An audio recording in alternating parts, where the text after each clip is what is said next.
Hello friends, আপনি একজন শিক্ষক বা শিক্ষানবিশ যদি হন, তবে সাইফার সাইফার কথাটি আপনার কাছে কেমন যেন একটু খটোমটো লাগে। সিআইএফআর বেশ কিছু শতাব্দী আগে দেশে দেশে যুদ্ধ হতো বা রাজায় রাজায় যুদ্ধ হতো। সেই যুদ্ধ চলাকালীন একটি শক্তিশালী সঙ্গীত বাজানো হতো, যা অবিলম্বে ব্রেকিং সার্কেল বা যুদ্ধ আপাতত স্থগিত বা কেন স্থগিত ঘোষণা হলো তা অপরপক্ষের মনে সন্দেহ জাগাতো।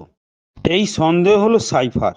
সাইফার হলো একটা গোপন পদ্ধতি, যাকে ক্রিপ্টোগ্রাফ বা কোনো গোপন কোড বা অঙ্ক সমৃদ্ধ একটি বার্তা বা কোনো চিহ্ন এরূপ হতে পারে, যা অপর পক্ষকে সন্দেহ বা ভয় দেখাতে পারে।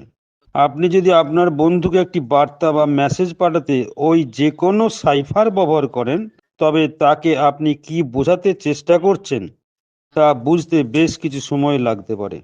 তাহলে সাইফার হলো সেই গুরুত্বহীন ব্যক্তি যিনি শুধু কিছু জিজ্ঞাসা চিহ্ন ব্যবহার করে আপনাকে ভয় ও সন্দেহ থেকে ক্ষতিও করতে আসছে। মেসেজে রূপান্তরিত এই সাইফার অর্থাৎ গোপন কোড নিয়ে যা সমস্যা, তা এই সাইবার কথায় রূপান্তরিত হয়েছে। তাহলে বন্ধু, ডিজিটাল যুগে এই হানা বা হুমকি, ক্ষতি সবসময় কিন্তু আপনার ডিজিটাল সিস্টেমে আপনার ব্যবহৃত কাজের মধ্যেই ঘটে যেতে পারে। আমরা বলি সাইবার হানা বা সাইবার অ্যাটাক। বিষয় আলোচনা করতে গিয়ে আজ একটু গল্প করে ফেললাম, তাই না?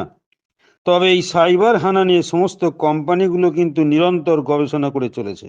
কিভাবে এর নিরাপত্তা পাওয়া যায়, আপনার ব্যক্তিগত ডেটা কিভাবে সুরক্ষিত রাখা যায়, তার ভাবনায় ক্রমে ক্রমে আর্টিফিশিয়াল ইন্টেলিজেন্স ব্যবহার আর জটিল প্রযুক্তি মেশিন লার্নিং ব্যবহার একটি খেলোয়াড় তৈরি হয়েছে। আমি ক্রমশ এগিয়ে যাব পরবর্তী ভিডিওতে।